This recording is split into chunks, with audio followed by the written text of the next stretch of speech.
What's up, guys? It's GFG Cloud here, and today we are doing another podcast episode. Woo. Episode Welcome back. number episode number 5. Let's go! Hell yeah! Today we have Jesse, one of our members, Yo, yo. GFG. We have Peaches, our Imperial player, Right here. and then we also have TK, The stacker. the Stacker. TK, the Stacker. Peter. But yeah, again, guys, welcome to today's Gale Tales episode 5 today, and we're excited to just have you guys here. And we just want to real quick thank you guys so much for supporting us in our recent video, our last video. Shout out to Mario's Gaming World. If you guys don't know Mario and you're watching our podcast, why are you not watching Mario? Because he's a big time OG of content creation for the Digi community. 2-time, he has all the accolades. Great dude. If you haven't watched his stuff already, but shout out to him because he was reviewing our content on his stream the other day, and because of that we got recognized and we got a lot of views from one of our last videos, the tier list videos. So thank you guys again so much for just supporting us. It really not only just kind of fuels our passion of oh man, we've got to make more videos, but as well as just it's exciting, it as a small content creation group, it's really fun. But yeah, again, thank you guys so much for it. Leave comment section, comment, subscribe, do all the things, and yeah. You guys make it worth it. For sure. Woo. Yeah, so one of the things that we're going to be talking about tonight is kind of with our our rise to fame, for lack of better words. I say jokingly. We're going to talk about the upcoming vids that we have planned. GFG has been brainstorming a lot of stuff in terms of the type of videos we want to make, and we've been looking at a lot of the feedback that the community has given us, both from our locals community as well as just some of the guys online that we've been taking sample size groups. So we are in the process of making content. I just hope you guys are ready for it, and just click that bell icon so you guys know when a new video comes out. Wyatt, who's not here right now, he's out of town at the moment, he can't join us today, but Wyatt, also known as Hayate, he's going to be starting a video series on deck building, deck videos, and things like that. More so on not the tier stuff, because let's face it, there's a bunch of those. But he's gonna be going over a lot of the lower tier, the janky stuff. But just because that's kind of who he is. But I hope you guys enjoy that. And just a little bit more on that. I mean, we all kind of have that person at our locals that builds every single deck. Well, on our team, Wyatt's certainly that guy. And he's always coming up with super innovative lists, and he gets one, he starts running with it, and then he hands it off to one of our teammates, and then it's we have really good cores to start off from, because he's always researching cards and looking up different lists. Absolutely. So giving him a chance in the spotlight to do this series for you guys, and just kind of share with what he does. Is kind of what we're doing with this. Absolutely. And who knows, maybe you guys have same ideas as Wyatt does, and if not, let him know. He's more than happy to all of us are more than happy to kind of see what you guys have, or what kind of decks you want to see, or different things that he's going to make it work. I believe what he wants to do is have it cater towards seeing if lower tier decks can tackle higher tier decks, and what's it like if you bring it to locals, is it yay or nay. But like I said, we're leaving that all to Wyatt. He's super excited, and I hope you guys are excited too. He's gonna hate me for saying this, but definitely the best deck builder in Central Valley. Yeah, I already hear him. But this is Wyatt's also the same fucking guy who's give me a second, guys, and then he disappears shuffling through cards while we're play testing the current meta or something like that, going through our rounds, and then I'll see him build next to me, and he's like, "Yay, hey Josh, I need you to try this real quick. Let me know if it's any good." And then we'll have to run through the gauntlet. He's testing it himself. It's always a good time with him, man. 100%. Yeah, I think right now his biggest thing is Ravemon. He fucking loves Ravemon. Yeah, especially if he gets his Demon Lord matchup, or God forbid Omnimon gets to play against that, because he just picks those decks apart. Just the little niche thing that Ravemon does, where it can look at your hand, rip it apart, and then bottom deck a card in your trash. Yeah, just like finding those different types of interactions with like other tier 2 decks Mhm. and how they interact with certain meta decks. It's kind of just what he's been doing. Yeah, he always has this like Never gonna find a sleeper of the format, yeah and that's where Wyatt comes in. yeah. He's We always love Wyatt. he's definitely always challenging the status quo of the meta with older stuff, if you will, and you know that's always I always love that about him. He always has this like nasty grin whenever like he's like about to do the Ravemon combo, and he's like, "Give me your cards. Give me your hand. Let me see your hand." Let me see the hand. Yeah, give me. He's like he like slaps the cards on the down. And he's like he does like the baby like gimme motion, you know. But yeah, we love you, Wyatt, man. I'm excited for you to have this series, and like I said, we hope you guys are excited too. But kind of moving on from that, from like kind of the video ideas we have plans. I mean, aside from Wyatt's video series, we also have reaction videos to maybe a couple of content creators, as well as like we want to do more vlogs. At least I personally do. I filmed one of our vlog videos last time, and I really want to do it again, dude. It was so much fun. Yeah. I'm like, dude, it's And let us know in the comments too on what more you guys want to see. for sure. Yeah. And Yeah. just to kind of touch on like the vlogs that we can do, so we're located in California, the Central Valley. We'll give you guys our exact location, but so we have like a lot of different stores that aren't super close, but they aren't super far from us. So we're able to kind of spread and hit out a good distance, like multiple different stores within our area. So it'd be kind of nice just to both share our experiences at these different locals with the different communities and the different stores. Yeah, absolutely. And you know, every store is different.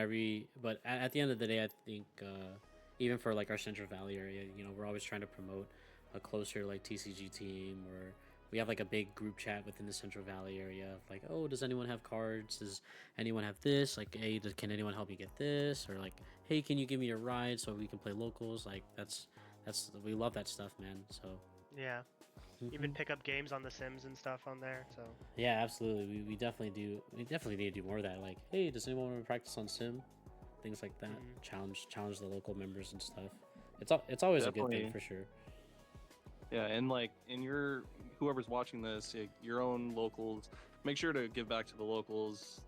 Go to locals, build the community, because Digimon is growing, you know, and we just want it to keep growing. We love this game, so yeah. Oh, absolutely. All the players coming out of the works now that Uko's gone. yeah. Yeah, Love it. yeah. Everyone's turning in their grave. But yeah, let's move on to one of the topics that we wanted to talk about tonight. One of the things we wanted to talk about was just one of our favorite formats as a team. Like I don't know if you guys have seen our first video. If you haven't, go watch it. It kind of goes into all the team members and our origin story on like what TCGs we've played, our accolades, our tournament results, as well as like what kind of decks we like to play, so forth and so forth. And this kind of tails into that because like I said, we all have different backgrounds of like what we consider to be our favorite format. So I mean, I'll just pass it around. Like, who wants to go first? I can go first. Sure. And yeah, what he was saying, watch all of our previous episodes to get caught up. I find myself rewatching them. It's always a blast. So if this is you guys' first episode, second episode, or you've been keeping up, just keep watching with us. But my favorite format, 100% is BT12. After the restrictions of EX2 and the promo, where Garurumon and the Grand Quagga, promo. Yeah. Yeah, that format for me was so great because it was right before all of the burst mode stuff came out, like with Shine, Mirage, even Ravemon and the Lilymon decks. Burst mode kind of felt like it kind of felt like X antibody power level, honestly. So Mhm. I feel like right before that, it was just like, if you look at those, like especially that far left one. That's the Ultimate Cup. My bad. But there's I think just look at a pie chart with just the format during the with- time. Dude, this was last year. Holy, yeah. that's crazy. Oh yeah. Wild stuff with Beelzemon X. Dude, that's probably like I'll probably get into that a little later, but yeah, like crazy spread of different decks during the time. Yeah, Um, I think I'm not sure if that Ultimate Cup was like color lock, so you might want to look at other ones, but because ooh, it was okay. pretty. There we go. Oh, that's right. It's getting wide, but it was a really crazy format. Like Oh, here's there regionals. was there we go. That's yeah. I mean, though, like if you can see, that's like. You won't find something like that now. You know what I mean? Like there's like so many decks, and almost every pie chart you'll see them the same like Hunters, Red Hybrid, and Beelzemon everywhere.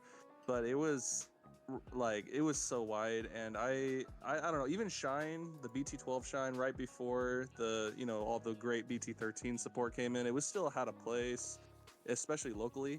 Um, like stuff like Machine German, Dorbic, Wargray. Like Mhm. it was just it was great. I like the. I'm a big believer in like diversity. I don't really care for like a clear best second format. Yeah. Because a lot, of course, the argument is it was Beelzemon. Like, of course, when he had EX2 Imp at full power, Hmm. of course, that was the best deck. But right after that, it wasn't that clear. Like, Hunters Yeah. started to pivot, then Red Hybrid was very much like had a great form, like matchup into a lot of things. But War Gray, Black, and the Black War variants, they sometimes felt like the best deck because obviously Tamers were so, especially with Hunters running around like blowing them all up with Hades Force was so good. Gee, I know the fuck Hades Force, bro. Peaches love Oh that, yeah. Fuck bro. Hades Force, bro. So like it was just such a great format. Secon was still I hate that deck, but I love what Secon does for the format because Secon really does take away a lot of like crazy strategies like OTK, like it. So like I feel like Secon does annoying things for players, for new players, but like it has a place in the format where it kind of slows everything down and just says if you know the matchup or lose the matchup, and I kind of like that. So Mhm. you see Dorbikmon, right? That's like, man, that's just like a lot of stuff. I would say that one is just it was different for me. I played in so many events. I think I played in like 5 Ultimate Cups and like 4 regionals, and it was just it was Jesus. great. I think I took a different deck almost every single time too, Oh like because my I was just gosh. having yeah, dude, I was You having talk so about much fun. diversity. Yeah, bro. Like I that was one of my only formats where I'm like, okay, I don't even know which deck I like the most. I think I ended up going to Hunters by this time BT13 started, and I just stuck with it for a while. But I loved it, man. Like Wyatt will tell you too. Like he loved this format for Red Hybrid. You should have saw him, man. He was cooking. Like it Bro, was Yeah. so good. bro, don't I know it? So actually around this time, around this time, like what was it? I was playing O Force for this format. So I was playing O Force, and that's when I first met the GFG guys. And like I was like a brand new Digimon player, like experienced in like the last place when I played in North Carolina with like the shops out there, and like I played through BT6 through like up until like I left right before Blue Hybrid came out, and then I didn't play for a little bit, and then Blue Hybrid came out, and then they fucking killed it with killing Tommy, and then I went into O Force, and then that's when I met the guys over here. But yeah, I definitely remember like Wyatt was whooping ass every weekend He was. with Red Hybrid.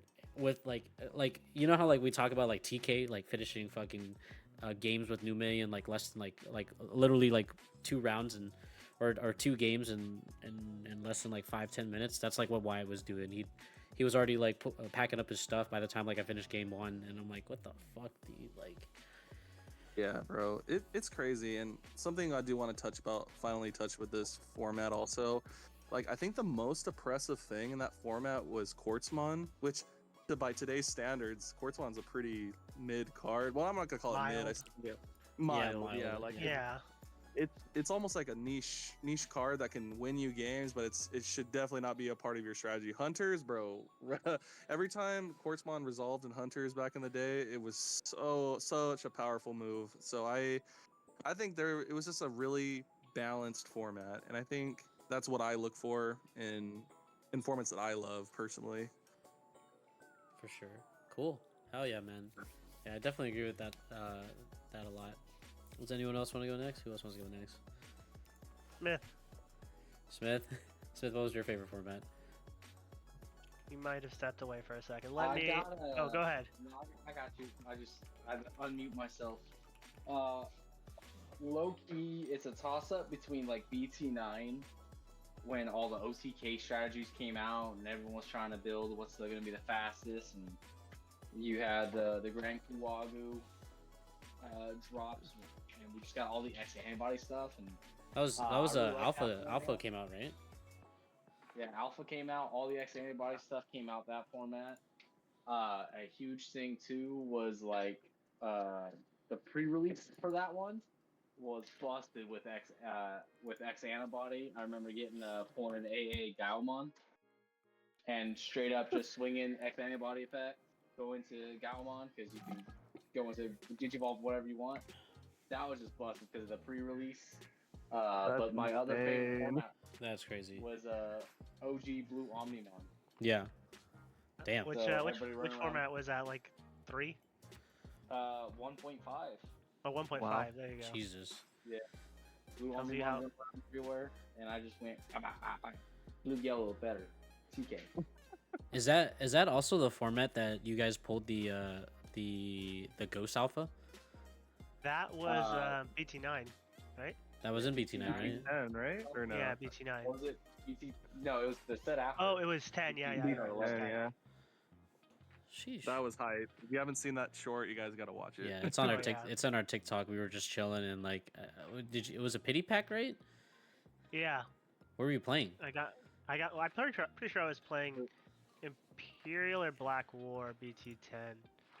Well, It I was mean, at I was always Triumph. playing Imperial, but I was kind of bouncing between Imperial and Black War at that time, just because I think we went to Nationals and Black War was like the best deck, so I'm like, I Yeah. have to put hours into it, so just getting practice with that. And then, yeah, one tournament, scrubbed out, and then got a pity pack. There's my Ghost or Alpha. I'm just like, hey, let's go. The first Which time we they- still that's how have. Man walked out of the bathroom. There was 2 pity packs left, and he Grabbed was one. 50-50 on getting it. Holy shit. That's some That's crazy odds, crazy. actually. Yeah, I know. So one of the guys that are locals, shout out Yo-Yo, he was the guy behind me. And he's still to this day tells me, I was gonna pick that one too. Yeah, whatever, dude. It was meant for Whatever. me. Meant for me, dude. Hell yeah. So but with TK, what I guess those two formats, what made you like them? Because I know you talked about the decks, but what stuck out to you over the rest? Like the big thing with just the X antibody stuff was like really cool. Getting Digivolve multiple layers of like with the red. I was playing Red War Greymon during that Mhm. format, so just being able to promote and just OTK. Or I remember there was a game during that format where I was playing against security controls. Shout out Beaver. Yeah. I remember checked this. 14 security in 2 turns, Oh god. and none of his security was live. Sheesh. That's that, crazy. that fucking hurts, dude. It's that one war grade that turns off security options, right? Yeah, from the OG, we played that in there, and then you just get all the security buffs with like the Metal Greymon X, your ties, your security plus Greymon, and then go into Blitz Omnimon with an X antibody under it, so you can go into Omnimon X antibody and strip and check. Those were the days. Those were the days. What a time. BT, He's I did captain when he the says he's a same control thing. player. I did the same thing except for with Black War, except for I felt more sturdy and also like I could punish my opponent for having tamers. How dare you play the game? How dare you have children out there? Yeah, you kind of say the This is same a thing man now. thing. You kind of say the same thing now, Peaches. How dare you play the game? Imperial, option card, Yeah. bot deck your paladin mode, bot deck your. But yeah, about Oh, to you trash. How dare Buffing you your play trash. purple? Get rid of your trash. Yeah. Get that shit out of here, dog. Oh, you wanna interact with your Insulting. trash? Get out of here. Hell You want to have sources? Get out of here. What's wrong with you? For sure. Yeah. I mean, if you do think about it, like I also really, I remember like that was X Antibody's like first iteration into, like just the overall like it as a X Antibody as a mechanic was like first released in that BT9 set, wasn't it? Yeah. dude. And like, I mean, TK makes a great point. It's like, I think it was like our first real like mechanic change, if you will, or like an introduction of like new mechanic. Sorry, like I don't know the right terminology for this. Like there's like the like you got your certain play style of like A B. Like it felt like everyone was just like who had the bigger Digimon, who could get them out faster, and like Oh people were yeah, like hide in the back and build stack. yeah, Yeah, like that's the strategies from like BT1 to like BT what? Let's say like 7 or 8 even. So like you would build these big stacks and then out comes the hybrid stuff. Oh, hybrid digivolves faster. Oh, you go over tamers. You want to run more tamers so you can do your hybrid stuff. And yeah. then after that was like, oh, now we want to release decks that or like people like at least the West at least was building decks where like okay, let's see if we can mix hybrid stuff, or you build like a core mechanic of a deck while splashing in your hybrids so you can get hybrid for game. Even now, like we still build decks where like you have nothing to do with hybrids, but you'll throw a hybrid in there so you can have that option for hybrid for game. And then enter an X antibody. You know, like you have this like faster, more traditional mechanic of like digivolve up the line, digivolve for free, and like looking back on it, I was like, damn, this dude's just drawing a fucking gajillion cards right now, like. And he gets effects on when digivolving for that new fucking and it has an what the fuck am I looking at here, dude? Oh yeah, dude, Because cool you're boy. drawing a million cards. Dude, cool Yeah, boy. of course, but cool boy, man, that card was crazy when it first came out. A lot of people were even like asking for it to get hit. Like people just deck themselves out with 2 or 3 of those things out. Yeah, Fun times. yeah, definitely a crazy time for sure. I definitely do like that format as well. Well, you peaches, but For yeah. me, um, come on, guys. No better time like the now. All right, so we're God. talking about past sets, so I won't say BT17, but BT16. I'm just kidding. No. Okay, no 17, no 16, but I'll say probably even though BT12 was really like awesome for a lot of reasons, like even for the reasons that Jesse was talking about. I really like that format as well, and I think Imperial got a nice little buff with all the cards that it got that you even use now. But BT8 and kind of like BT9 when ST9 was released, the Star Deck 9 with the Imperial stuff. Yeah. So I kind of came into Digimon right during that format, and for me, I was just having the most fun. Like I didn't even realize how like entrenched I was into all the cards of the format. But like just going back and looking at them, looking at the cards that they had such like some really incredible cards released at that time. They had like the Rapidmon that the bunnies use and Vaccine use, the Magnamon, the one that restands and gains the DP. I know this one's not used anymore, but the old fighter mode, like that thing put in so much work for me back in the day. As well as some of the options that they have here, like Crimson Blaze came out that set. Jesus. Yeah, you had Digi Emperor that came out. Giga Death. Crazy. You said Chimeramon. was it BT 12 or 14 you said? BT8. BT 8, damn. Yeah. Eons ago. Yeah. Ew. I love that format too. Fucking Wait, eons Smith ago. said 1.5. Eons Eons ago. Heck yeah, it was. Yeah. Oh That's man, and then we got this is like when we got the Black War Gray stuff too, like the Black War Gray, with the Metal Greymon, the one that can attack unsuspended, like kind of like low-key raid before it started just having another keyword. Yeah. Yeah, I had just a ton of fun with this format. Trying to make Imperial as consistent and as good as you could with clearly not having all the pieces yet. I was even running like that 3-drop dinosaur from I want to say like BT5. Oh, I know what you're talking about. It's the Parasauramon or something like that. Right? Parasauramon, yeah. What the Crazy. fuck? Oh, my boy Lydramon came in here too. Did he? Yeah, dude. Oh, he did come in here. Lydramon did come in here. Dude, Oh, what sorry. the Raydramon. I'm pulling up through the card list for BT8 right now. We're just looking back on this time fondly. What else was out there in this Yeah, time? trip down memory lane for these cards. Dude, oh no. The classic Black Gato for the Rush. The What else is Black there? Gato for game, bro. Crimson. Oh, the Rasenmon stuff, dude. Chimera came out during this time too. What a great card. Was that the first introduction of DNA? I That think, the set? yeah, I believe so. Yes. Oh man, what a fantastic set. Yeah. And Peaches, you had a really good matchup into Blue Hybrid at that time, right? That's what I heard at least. I played Rasenmon, so I did not play meta back You then. played Rasenmon, dude? He said I played Dude. with Ben. Okay, I got a funny story about that. Hold on. What's I'll what's make that copium, dude? Let me hear this. I'll make it quick because I come from Yu-Gi-Oh and DBS. So you guys, if you guys watch our prior podcast, you'll know that. But I play meta. But my homie, shout out my boy Micah. He doesn't play as much anymore. But he was like, bro, man, this deck Rasenmon, DP minus, it's such a strong mechanic. And I was like, oh, DP, okay, so why is it stronger? And then he's like saying like, oh, well, there's some cards in the game, for example, Machine Dramon, he says that he can protect deletion, but DP minus though, he can't protect against if it dies by mechanics, if it goes to 0. I'm like, oh, okay, cool. So then, I do the TCG thing. I wasn't gonna buy a box. I was just like, I'm gonna just, I kind of like was kind of worn out from Yu-Gi-Oh. I didn't really care to like go really hard into TCGs, so I just buy the Rasenmon pieces and I pull up to a locals thinking like, okay, I'm probably gonna get destroyed because it's my first locals. But bro, that's an understatement, bro.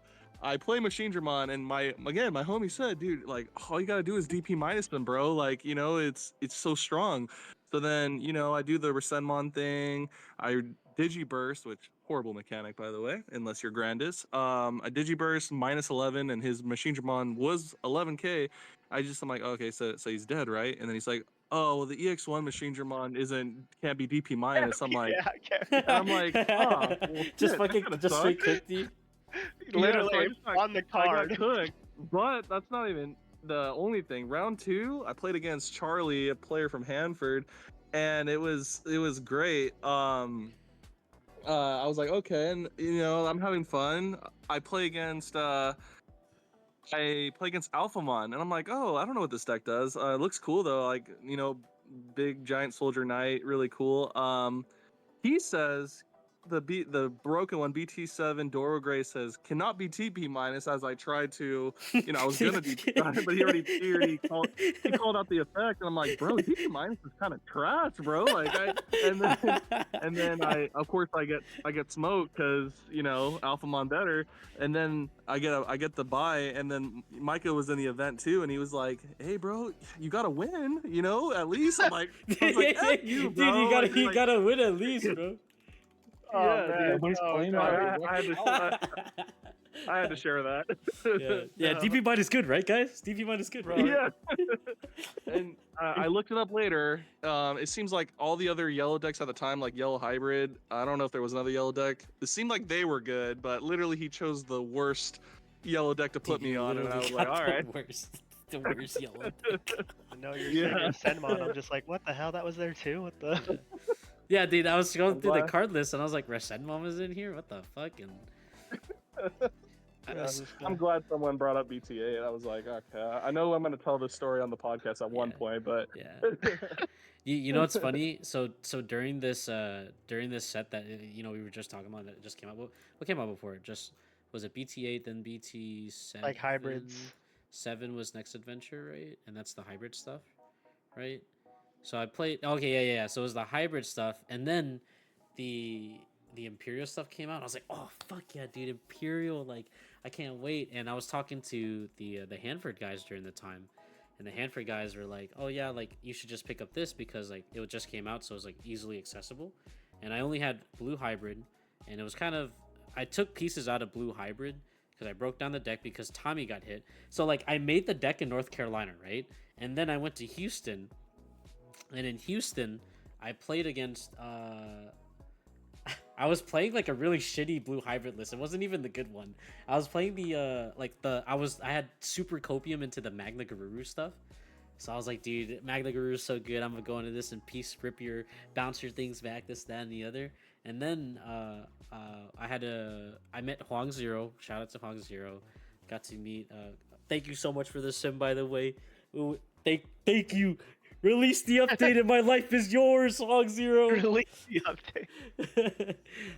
But yeah, it was I got to play against him and it was really nice to meet him. He was filming content for a video, and yeah, I was like I didn't know anybody, and I played Blue Hybrid, and I think I took like top. I think I took third that day too for that locals. I didn't know jack shit, and I was just playing Blue Hybrid to the best of my ability, and I did well. But when I was in there, I was going to DJ's. Shout out to DJ's, the Hanford location, and I bought the structure deck, and then Jake, shout out also to Jake, was helping me rebuild the Imperial structure deck, like basically Imperial Plus, right? You get the 2 decks, and then I pulled pieces out of Blue Hybrid and made Imperial, played Imperial, and then I remember specifically meeting Peaches at Hanford location, and then he whooped my ass, and I didn't want to play Imperial anymore. Because it was a fucking mirror match, and I was like, yeah, I'm not playing this shit. Fuck this shit. This guy's better. I don't want to play this. I don't want to play. I don't want to play with you anymore. Yeah. No, that's the opposite effect I wanted. Dude, well, hey, you're here now with us. Fucking the town bullies, and then after that, I went into Old Force because I was like, okay, if I can't play Imperial, I'll play Old Force then. And then that's when I met you guys.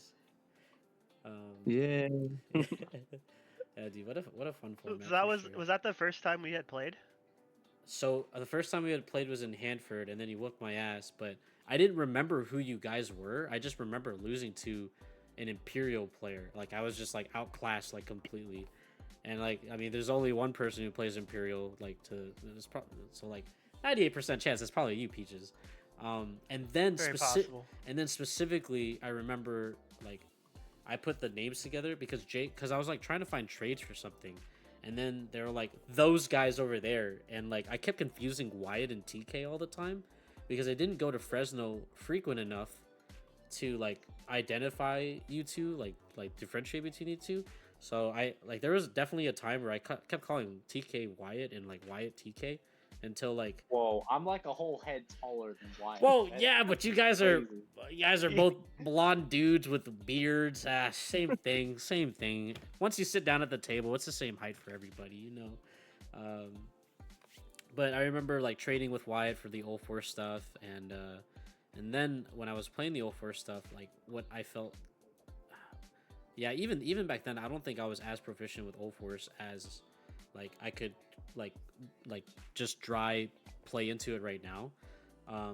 But I remember playing against Peaches, and he was round 1. I don't remember what deck you were playing, but I remember. Wow. It's probably beer. Like, probably I was about to say, yeah, it's like that. it's probably beer. Considering 90% of my time has been playing Imperial. So. But I do remember. Good guess. I do remember specifically, like we had finished like the round already, and like we still had a lot of time left. And then I kept asking you questions on like, what would you do XYZ? What would you do for this? Like, like, what do you think of my ratios, this and that? And like, we were just talking about like, he was just like teaching me this, that, and the other things I could do with my deck, and it was just a good time. And that's my like first real memory of like of you guys and like putting everyone together and stuff. And Heck yeah! See, that's more of what I had hoped to hear. Yeah. I got beat you bullied. up, but then Yeah. I reached my hand out. It's like an angry dad that like whoops your ass, and then he like comes after you're done crying, like, hey, you good, man? You good, man? That's right, guys. Bullying doesn't have to be negative. Yeah. We don't get Hey, you just gotta for beat the them record. up a little. It's like like a gang initiation, right? Yeah, oh, okay. Oh, there we go. Yeah, Yeah, yeah. initiation. That was the initiation. Yeah. No, And, but for like- sure, like seeing you wanting to learn, like that was definitely one of the reasons that like we ended up wanting to pick you up and having you join our team, like for sure. Yeah, I don't know how I made it in here sometimes. Stop. You're hella good, that's why. No, chill. Speaking of like what I played, was there anything else you wanted to say about your favorite format, Peaches? I know we kind of. No, go for it. Your format. Go ahead. Cool. All right. Dude, probably my favorite format. I have like a love-hate relationship. It was probably the same like the BT12 format where like Beals had just come out, and like Beals X Annie in that line, like oh my god, guys, I was going so fast, dude. You guys have no idea. I was going so fucking fast. Just let me mill cards, and like I was just my mills were so good. EX2 Itmon, EX2 Itmon, mill, EX2 Itmon, and like oh my god, it was just so. I fucking love Beelsmon. I love Beal Starmon. I fucking all those guys, and like the spell slinger style where like you mill, you shoot it down. It kind of felt like it felt like playing a Lightsworn deck. If you guys, Dude, yeah, you know what I that's mean. sick. Like and it was I Like, I had a really good time of it, and then I was winning like the Hanford area for like pretty for a good while, and then I was like, okay, I'm kind of I feel like it's a little too good, and I feel like it's not fair anymore. So I went back to, and that's when like I was hopping in between like Beals as well as O4s, and frankly, I didn't play Beals X as long as I like as much as I wanted to be honest, but Bandai unban my EX2 Intmon, please, please. Wait, bro, I truly wonder how it would perform in yeah, in current. Yeah, format. That'd right. be sick. like do you think its speed would still outclass? Like how like Uh, I mean, it In was combo really with the new fast. Beelzemon, the black Yeah, purple very contender, true. No, that card cannot come off. If Jet Sylphie can't come off, that card can't come off. Wow, that's kind of crazy. selfish No, that's from our crazy. yellow player. But that No, is TK has a really good point though, because that's like if you hit EX2 Imp off of that new Beal, that's a mill 8. That's kind of cracked. dude, That and is Because you- it's true. yeah, because it's mill 4 off of the new Beals, right? And then Yeah. it's mill 4 more from Imp. and then So he gets blocker and no he gets no yeah he gets blocker, right? Blocker and then pop something or some shit like that. yeah, D-Digivolves 2 and then Rush, I think. So it's Yeah. kinda, Oh, you're talking about the I- Beals from the Demon Lords. Demon Lord one. Yeah, the new one. Yeah, the one with Rush, dude. Sheesh, dude, just warp up into that boy or hard play that dude. Psh. Yeah. Oh man. Dude. I mean, I don't know. Because seeing how powerful Paladin mode is, it I don't know. Like if it would it would Would because it get could just gatekept? really Yeah. it could gatekeep it. But then again, Beals still will just destroy every other deck. So that's the problem. I For think. sure. I think it ever got too popular, then Imperial like Paladin mode would probably end up just getting played more in a lot more of like generic blue decks or green decks, Mhm. just to kind of check it. Yeah. So I think eventually it'd kind of find an equilibrium point. But yeah, I mean, with that Impmon back, like you could just high roll people like so hard sometimes. It just doesn't matter really, because you know we've been there. If you play during that format, you know what it was like. It's just like mill, gain memory, stick this to my board, gain memory, mill. It's like Yeah. Get all my pieces. All right. hmm. Now swing, shred your security. Like you certainly earned that somehow by digivolving and attacking, I Yeah, guess. dude. And then let me warp into Beals X, rip your security apart, and then swing for game. Yeah. Like, Extend hand. yeah. Although sometimes, especially like if you weren't as like knowledgeable on the deck, people just mill themselves out, which was also hilarious to me. So I'm just like, oh my god, I can't believe they're gonna OTK me, and then they don't stop, and I'm like, wait a second, I don't think they can kill here. Yeah. They're like, wait, I Needless win. to say, yeah. Needless to say, your favorite format's pre the restrictions, right?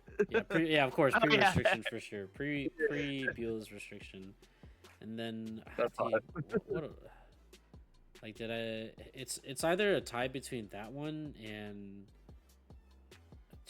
I don't want to say now, but I don't know. I'm having a pretty good time now in the current format. I mean, yeah, like it's shitty to play against Imperial, like probably like 70% of the time, but I think Yeah. I don't know.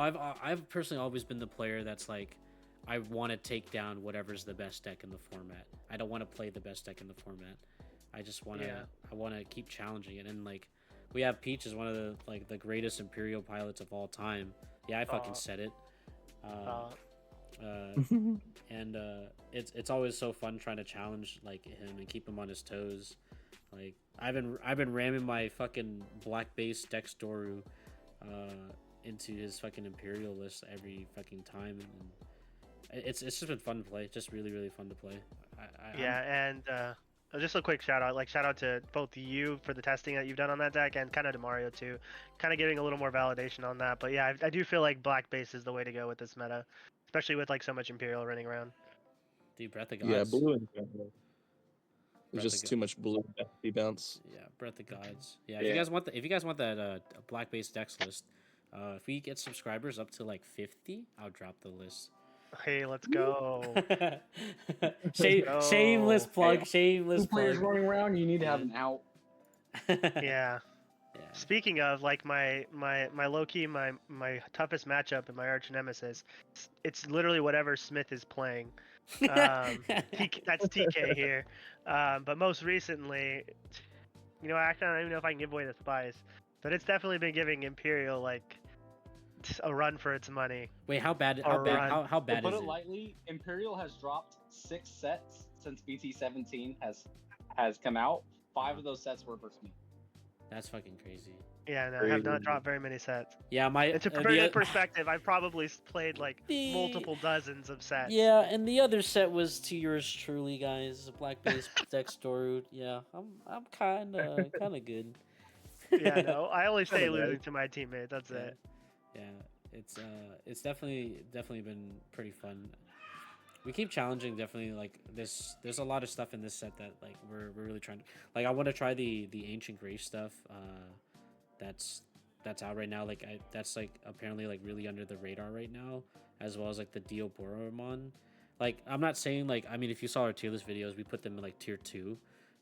And kind of on the lower, like I actually know we put Dioboromon even lower. We put that the motherfucker tier 3, but a lot of you guys Oh, were yeah. saying that it should be in tier 2, and who knows?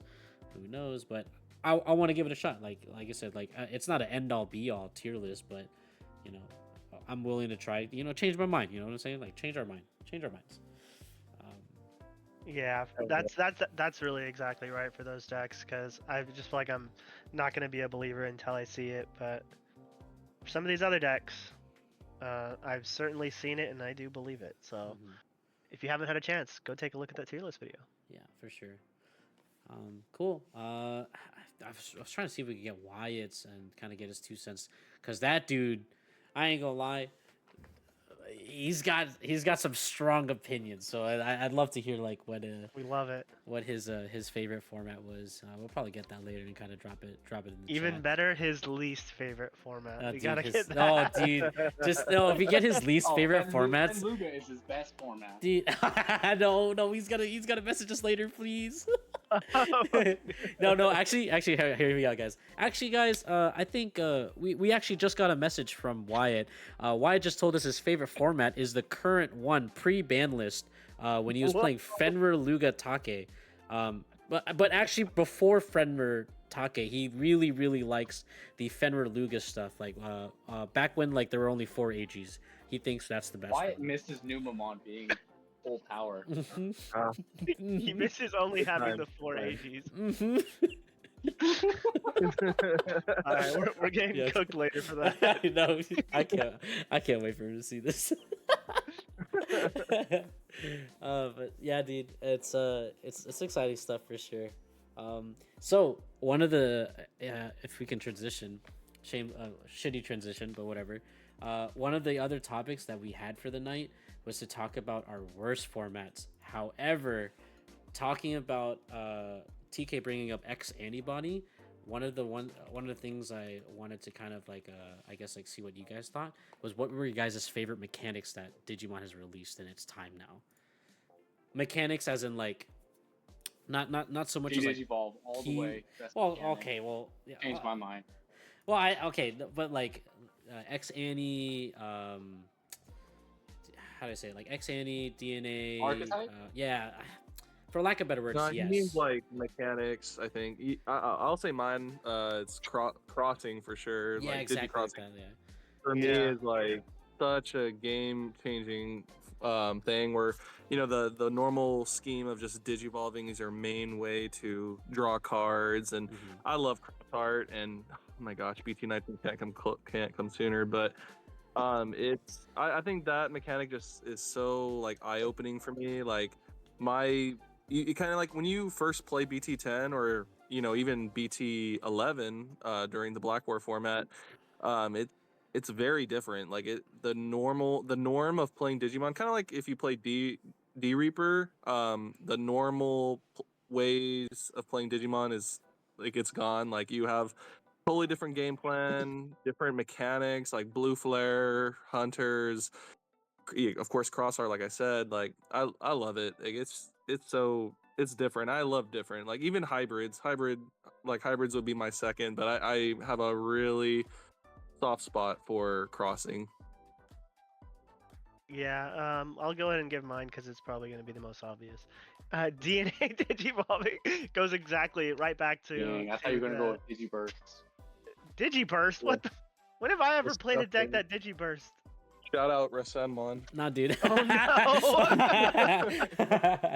No, I thought you were gonna say like a partition, dude. No, I mean yeah, partition too for sure. I was gonna say both of them, but Smith decided Partition Digiburst is for me. crazy. Partition crazy. Yeah, no. DNA I think was pretty awesome for like its time, and then partition, I think, I don't know, it almost feels ahead of its time in some ways, but It really, dude. yeah. Honestly though, like partition Yeah, feels it's so like strong. so far away ahead of like whatever we're going through right now. But you know, it's our reality now, and all the other decks got hit in partition and Imperial, and none of its stuff got hit. So Mhm. this is what we live in, Yeah. and I'm for it because you know It is my time. This is my deck, yeah. This is my time, So sorry to the rest of y'all. dude. When My I, bad. Winning that. I know when those cards started getting like released and like leaked and stuff. I know you woke up from the grave like fucking Undertaker. Oh yeah. Yeah, oh my dude, what was I freaking playing back then? Because like Imperial was just getting curb stomped at that time, like 13. Yeah. You were Probably on when it was Black and released. White. Black War. No, right? no. I jumped off Black War. I jumped back onto Imperial because I was like, you know what, I'm tired with Black War. It's too like, I don't like its play style. I didn't like being super oppressive to my opponents. I hated just, you know, they build a board. I hide in the back. I didn't, so I started playing Imperial again because the new BT12 stuff that had came out. Mhm. And I was on that for a while, but then like as the next set kind of dropped and like other support came out, Yeah. Imperial just fell off like completely. Like it couldn't do anything. And so I'm like, you know what? I am just not having fun at all. I'm gonna play SetCon. I'm not gonna let my opponents have fun now either. That's such a West player ass thing to say. I know, Like, right? you I'm know, like, I'm just gonna play SetCon because I fuck seen the new this stuff for shit, Imperial man. coming out. So I Fuck was like, this shit. I'm playing SecCon. playing SetCon until the rest of my stuff comes out. And yeah, no, yeah, I mean, I won games with it. It was pretty good, but not really a fan of SetCon if I'm being honest. I Yeah. agree with Jesse, like it has a place in the game, but really not a deck for me. Yeah, For sure. I feel the same way, dude. I remember playing SecCon for the first time, and it was during my first like online tournament too, and I had zero playtest against. I was playing BT6 Gabubon, BT6 EX1 Gabubon, and I was playing into that tournament, and one of the players that I was playing against in like my round, like I was undefeated up until like round 4 or round 5. In my round 5, he was playing SecCon, and I was like, what is that? And like I literally didn't know what it did, and I was like, why does he have like yellow cards and purple cards? What the fuck's going on here? And like I would punch through, and he just like blow up my stuff, and I'm like, what the fuck? Like, what's going on? And then he just holy flame, fucking, here's this, here's that, here's the Gatomon, let me heal. And I'm like, what the fuck is this shit? This shit sucks. And like I remember like at the end of the tournament, he was just like, do you happen to know what this deck is? I was like, no. And he's just like, oh, this is SecCon. Like, what? He was like, security control. I was like, what the fuck is that? And he was like, ooh. Well, he was a really nice guy. Like shout out to, I don't remember his name, but he was really nice, dude. He was just like, oh yeah, like, so all this deck does is heal itself and like pop your shit, and I hit you with level 3s. And I was like, you guys fucking suck, dude. Like, what the fuck, man? I hate it. But yeah. One of my favorite mechanics, I think it's a tie between like the X-Annie stuff. I've always been such a fan of the X-Annie playstyle, this, that, and the other, and then also as well as the spell slinger stuff like Beelstar. Oh, yeah. I love, Mhm. love playing Beelstarmon and Beelzemon. Like Beelzemon is like kind of like a different side of the house. Well, I mean both decks they play from trash, and like Beelstar's Beelzemon is probably more like of like the red hybrid, like really aggressive, swing hard, this that and the other, do cool stuff, and like but there's like a control with Beelstar that I really enjoy. And if you guys didn't know, before what set was it? Dude, what set was it? It was the during the Blast Ace set, I think. Blast Ace, and then into Exceed. I didn't know what the hell was going on, and like I had just left the Navy, or sorry, I just got off the boat for deployment, and I was in town for a little while, maybe a couple months, and I didn't know what deck to play, but I had Beelstar Core, and then the GFG guys helped me like put together a list. This was like post after the purple Gabu stuff getting hit. So I didn't get to play Beelstar at like full power, if you will, like during the time. But I was playing Beelstar, and like guys, what I tell you, I was fucking cooking, dude. I was definitely skill checking the fuck out of people, namely Jesse here. Fucking Dude, he smacked me with the old I'm not gonna lie. Yo, dude, I remember that shit too. I was like playing against you, and then like I pulled Devimon. He's like, "What the fuck? Like, what is that?" He was like, "Oh, this Devimon, dude. Let me get that card, bro." And then I would snipe people. Dude, I don't know. I got like super lucky with that stuff. I definitely like the Devimon, bringing it out with the level 4, using it to mill trash, and then giving it the Death Claw to make it hit for sec 1. So it was like early game pressure, and then feel my trash, and then at the top and play Beelstar, snipe things, and then take control like that. Like super fun play style. So like, and the deck was a lot more like what you knew out of your matchups, what to kill, what to hit, because there was also the Blast Ace stuff that was out during the time too. So that's the stuff that I really like. Also, shout out, the guy who helped me make that deck was Wyatt himself. So shout out to Wyatt, because I wouldn't have been playing nearly as well with the Beelstar stuff if it wasn't for him helping me make that list. So shout out to Wyatt. Heck yeah. Yeah. I think PK has to go, so I think he should just say his mechanic real quick. Oh yeah, for sure. Mechanic / like little build, Marcus for game, best mechanic there is. Oh, Marcus or true. So like true. Tamermons. Tamermon, Shinemon, Tamermon. Yeah, Shine. Being able, hybrid for game was cool and all, but being able to just Marcus punch for game, so good. That was definitely. Oh yeah. But why don't you play it again, huh? What's up with that? Ooh, because- true. What's up with that? Because I can't gain as much memory during my opponent's turn and interact with this. All right. Too 100 slow. likes and TK will jump back on Shine, so I don't have to see him on this deck he keeps beating me with. Oh yeah, we're not I dropping. mean, that I mean, for we can't talk. We can't talk about that. We can't talk about that deck yet. You guys have to wait when we drop that video. Oh my god, is it gonna be clickbaity as fuck? You guys aren't ready. Oh for yeah. this. Get your Y'all fingers not ready ready. for that Yeah, level get of your fingers clickbait. ready. Yo, if I see in like the next like not regionals, but like if I see in the next like tournament from Eggman's like list of like decks being played, and I see that deck out there, I'm gonna say we had an influence in the process behind that. It'll feel good. Yeah. Yo, we the were- meta call on it is points. For sure. Yeah, for sure. Yeah. We'll definitely be making a video on that, guys. With TK. TK is gonna give you a profile of what that deck is, what it does, how it plays against the matchup. So just be excited to see that video. Like I said, And then some testing videos versus Peaches is the plan as well. I hope. absolutely, Of course, yeah. absolutely, for sure. But yeah, I mean, TK, you had to go, right? Yeah. Yeah, unfortunately. I apologize. I'm boring. It's okay. We'll say bye to TK for now, and then he'll join us up in the next video, like we said, Bye, See you TK. guys Bye, in the next TK. video. Yeah. for sure. Cool. And then just to I guess steal TK's time a little bit, Mhm. and just to allude to what you were talking about with the Spell Slinger. I know it's the deck that you and I both really like, and it has the same kind of mechanic, and that's the Sekuyamon deck. I do think that. dude, I was like, where's he going with Yeah. this? I was like, what are you talking Oh yeah, about? for sure. I don't think they did it nearly as good as Bielstar did, honestly. Like being able to use it from trash just means you can have your resources in different places. Because like it's just like Digi modify, but like it's just not done well because it's like the plugins and stuff, and it just never feels like it's been done well.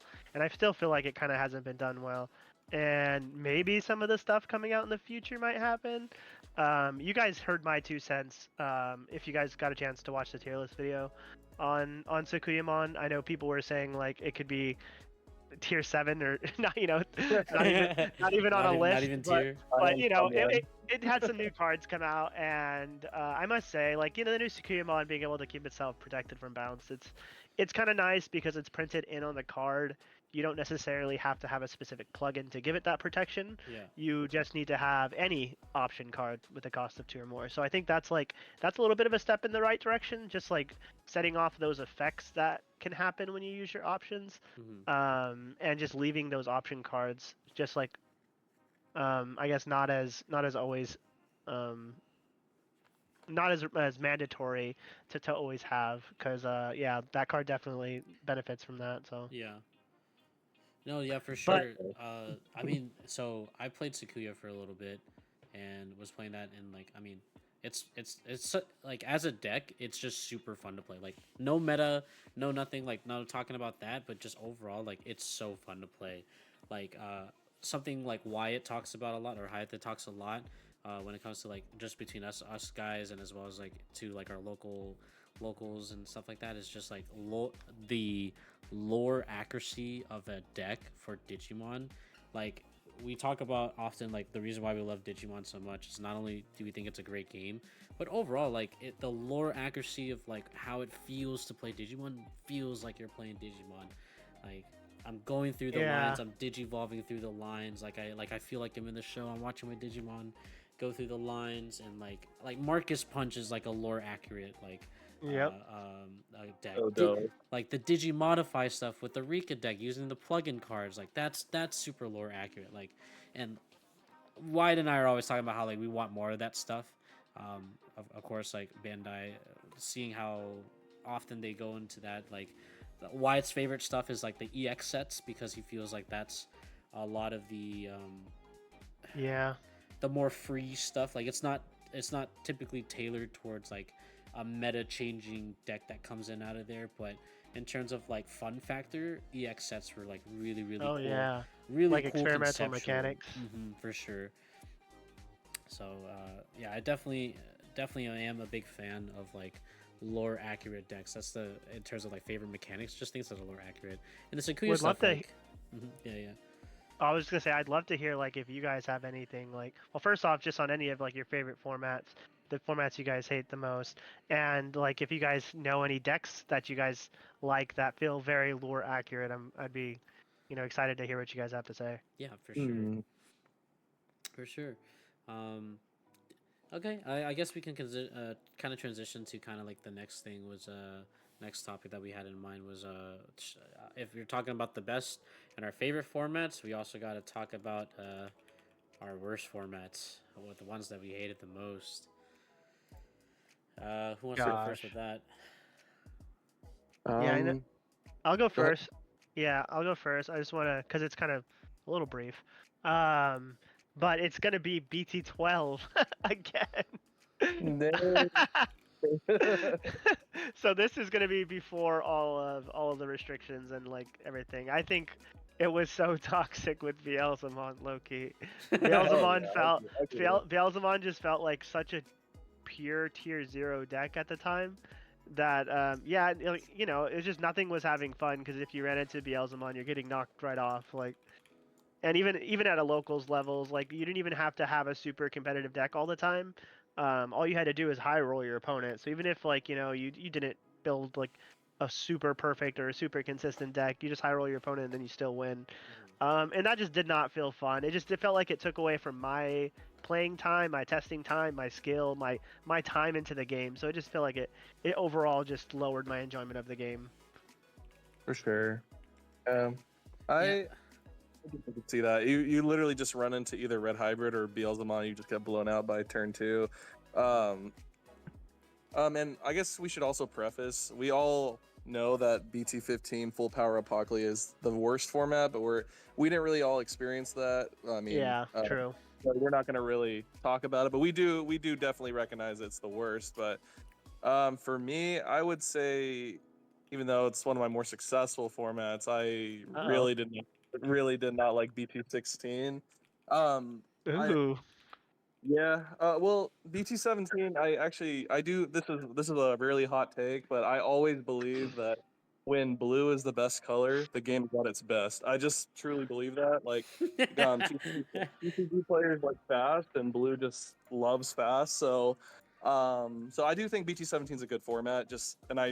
Despite unpopular belief, even though I get Imperial frustrates me, I do think it's a way more healthier BDIF than Numamon, but Oh B16 yeah. was my least favorite. Even though I was on Numamon, I literally had to take like health checks to like play Tyrant just to like get my mind off of the meta. Bro, that's how Um, you know it's a toxic relationship. yeah, I just couldn't. Like it was rough. I would say BT16 as a total was just like everything was so powerful, but not in the way that BT12 was. Like everything was good.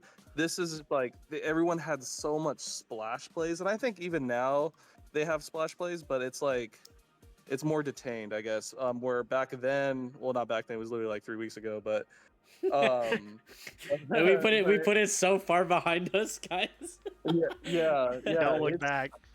I feel like Magna X, like even though he wasn't the best deck, I just feel like he made it so that like every single deck just couldn't compete unless you were the top like 5 decks or the rogue decks like Tyrant that could have a unique matchup into it. But like Numamon, just because of that fact, there was red was like obsolete outside of birds, and even birds, if birds saw Magna X, you just kind of get cooked. So I kind of felt like I hate gatekeepers. I think Royal Knights is like the only in BT13 is like the only healthy gatekeeper. So I feel like decks that say if you can't beat me, like literally switch decks. I just kind of hate it. Even though I topped with it, but Numamon still is like, bro, like literally open promo Uku and play Jerry pitch Platinum is like the most OP play no in Uh-huh. turn one play of all time. So like at least now, like if you look at Imperial, even though that Ken Davis Tamer is busted and it's busted peaches, It is. I still think Digivolve rookie give your opponent 4 hard playing the Ken Davis is like a pretty fair turn 1. It's just those turn 2s and 3s are kind of insane. So Yeah. I would say BT16 definitely was my least favorite because we had like some crazy formats like BT9, like even though that's like TK's favorite format. I know a lot of people hate like kind of dropped the game during that time. I kind of liked it because it's kind of like I think Wyatt kind of mentioned it last week where like now there's just too much interaction. Where back then there was like barely any. It was like literally kind of like a race, kind of like it literally was you weren't really battling each other's security or battling each other's memory scale. It was literally just who can force your opponent to give you like 2 to 3 memory because it was just like literally a choke game, play Digivolve for 2, and then like play a shit ton of cool boys and then try to win.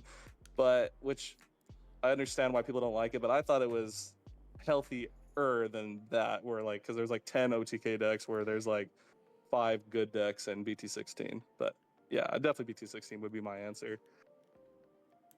No, I can definitely. I think I'm probably around the same vein as you, Jesse. Like, I was playing Yellow Vax during the time, or like honestly, because I had just gone back off the boat, and I had like just barely made it for like the pre-release for that set for BT16, and I just remember like I had a really difficult time trying to figure out what I wanted to play. And like before that, I was playing Beostar right before I left, and after that, I played into Yellow Vax right before leaving, and I just had a hard time trying to really figure it out. And then when I came back and then played Yellow Vax, had all this stuff, I still couldn't beat Numa, and I was just like, what the fuck, like this, like the oppression behind just like having one card gatekeep, like we talked about it in like the tier list discrepancy video where it was just like the discrepancy between tier 1 and tier 2 is like the ceiling is so high. It's almost like tier 0 versus tier 2, and there's not really like a tier 1. Exactly. You know what I No in mean? between. and like because that there's like no in between. It's like you literally had to play this. It was either like Numamon, Mirage, or Yellow Vax or Bust, and that was like literally it. And even then, Yellow Vax and Mirage had a shitty time going into that matchup, and they had to pull the nuts. Mhm.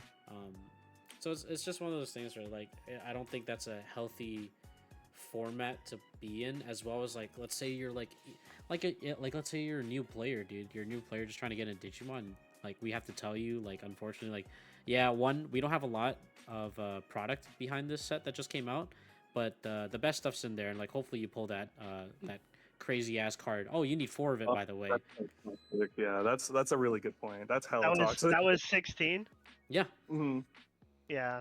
Yeah, for real, dude. Like you were saying, the shortages were rough. You were on the boat during that time, right? I think Or right before? I think I had just gone off, and I was like there for like a couple weeks, and then I had to leave again.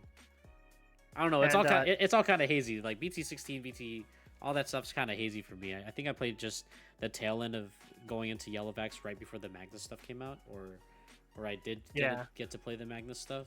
But even then, like it was just like there's a whole lot of hoopla going on here. And then just real quick, just a big shout out to Josh again. You know, he's in the Navy, he's doing all that stuff, protecting our seas, protecting us and whatnot. But also while he was out there, Oh, fuck. fighting off all the pirates, he also Oh no. entered the Valorant tournament and he's in the Navy and got first place. It was like an international event, right? Yeah. Okay. All right. Not to glaze me or anything like that. No, So little. so what Peaches is talking about is as you guys know, like if you guys seen the video and just kind of know of like us members, I'm in the Navy, and we recently had to like go on like one of our events called Rim Pack, and Rim Pack was basically the Navy Olympics, and Navy Olympics or Navy convention, whatever you want to call it, and a bunch of different nations come and attend and play that event. And one of the events that they had to kind of like build like relations between different countries and stuff like that was like intramurals, like sport intramurals, and one of them was esports. And in the esports event, it was either to play Call of Duty or play Valorant. I play Valorant pretty frequently, and a couple of my buddies do within like my workplace. And so we us three decided to put together a team. We grabbed 2 others from on the boat as well, and then we put in, and well, we took first. We went undefeated.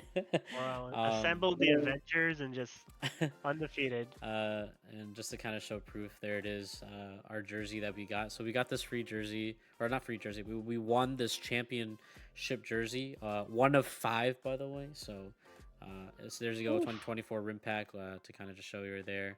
And then we went to get McDonald's afterwards because that was the only thing that was open, and we didn't want to leave base.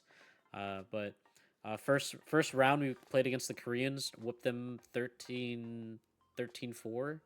No, 13-2 actually. 13-2, and then Damn. yeah, dude, we were kind of cracked out of it. 13-2, and then after that we played against Mexico, no, Chile, one of those nations. I can't remember, but also beat them like 13-4. And then we played another Korean team and beat them 13-5. And then from there, it was playing against two American teams from different ships who had their own individual teams, and then we beat them as well. It was a really cool event. Shout out to Oasis Gaming, who were the hosts and provided the PCs, provided the production team, and all that stuff. It was actually a really, really sick event. There you go. Like, there's me with a couple of my teammates. There he is. There's our coach. We That won. cutie. Oh, thank you. We won a custom keyboard from Cooler Master. Shout out to them. And yeah, it was a pretty sick event. I'm a Valorant champion, guys. And USA. Dude, we definitely gotta run some games, honestly, like some duos on stream or something. Oh no, people are gonna clown me, man. Dude, I'm dog, so you're definitely gonna have to carry me. For sure, yeah. Yeah, if that's something if that's something you guys are interested in seeing too, and like it's not just about Digimon with us, we are a Gale Force Gaming, so it's not just Digimon. But if you guys are interested in seeing that too, let us know, and we'll definitely do it. We'll find a way to make that happen for you guys. Absolutely. Absolutely. Cool. Another, I think one of the last things we wanted to talk about for this episode was the regionals results. Yes. Yes. Let me pull that up real quick. So where we're getting this off of is Eggman's. Shout out to them and their data research and like them putting all this data together for us to see and like for us to look back on. But this is post ban list into BT 17.5, right?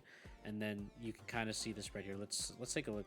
The two events that happened like literally a couple days ago on the 2nd was both for the Europe France regionals and then the August the Niagara regionals. But let's go over the Niagara. So one French, first. does the French regionals, they're the same format. They're on the same times.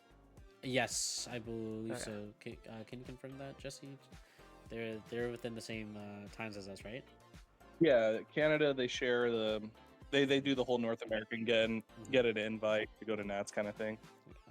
But let's kind of go over the spread here. So, according to data from Eggman's, BT 17.5, the Carta Magicas August Niagara regionals, they had, of course, Ugh. Imperial on top.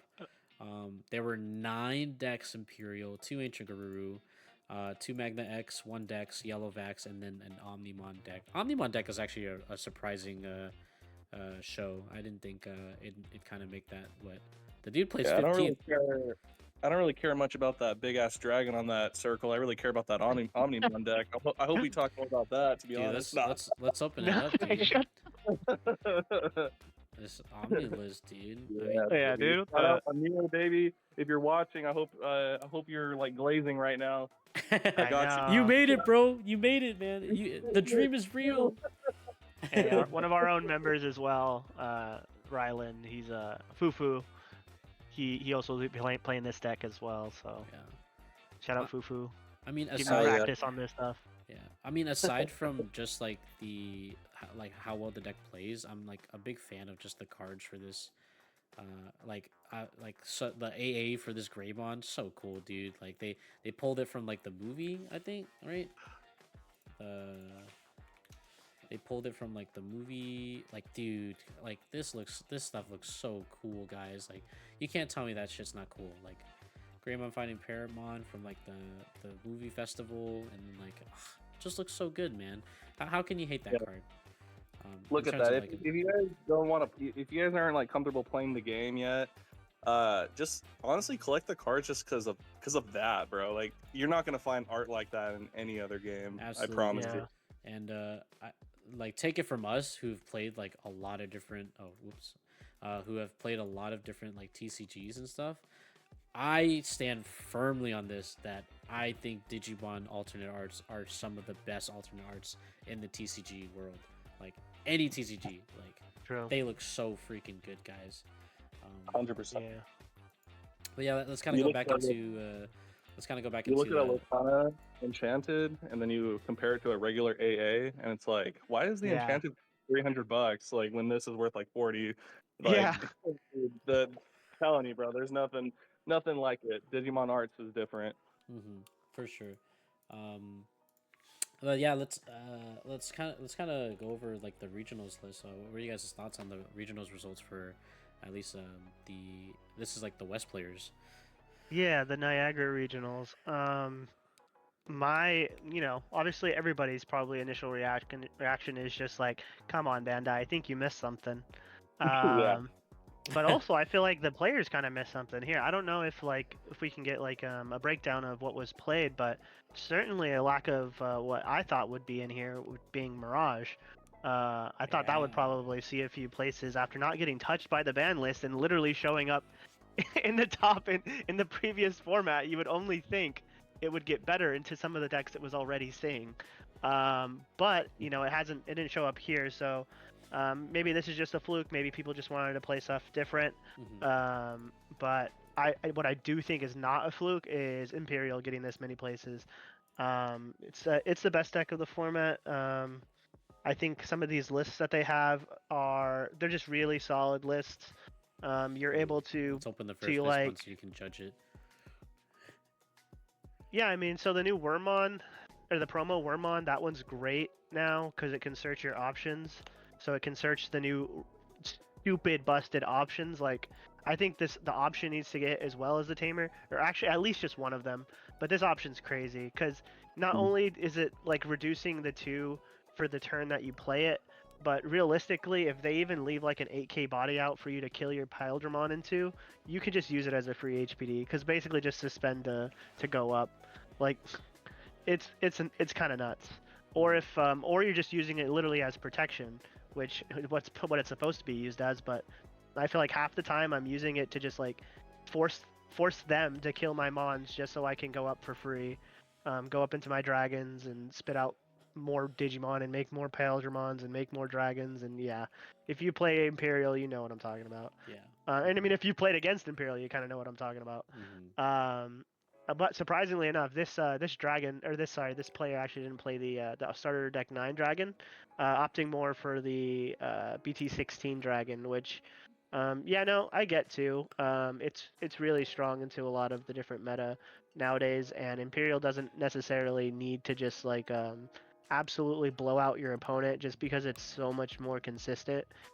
So getting something that can just make sure you're going to stop your opponent makes total sense. The one paladin, that's what I was kind of figuring was going to be more standard. This is the exact same ultimate line that I have, the 4-3-1. No, they're missing a 4 that you don't have. Oh yeah, no Toge Mogu is just like, that's a crime low key. But they're going for that the 2x Vmons, which is kind of a bit more aggressive. And the issue I see here, because they do play that Wormmon, is going to be they don't have any dual colored champions. So I'm sure they're running into that issue a couple times. You know, they do opt for the 2 Davis, which is kind of becoming the standard.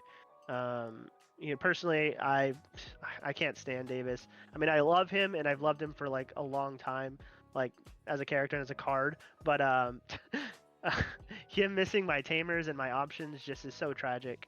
Whereas like the other rookies and stuff, like they don't miss tamers or options. Or sorry, this rookie at least doesn't miss the option, but the other rookies don't miss the option or tamer.